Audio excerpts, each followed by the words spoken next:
କିଛି ଅସୁବିଧା ନାହିଁ ଭାଇ।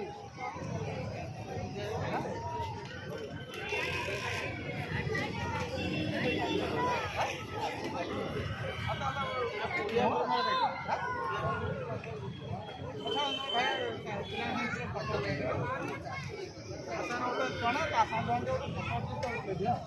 ସେତିକି ତ କରିପାରିବେ ନା।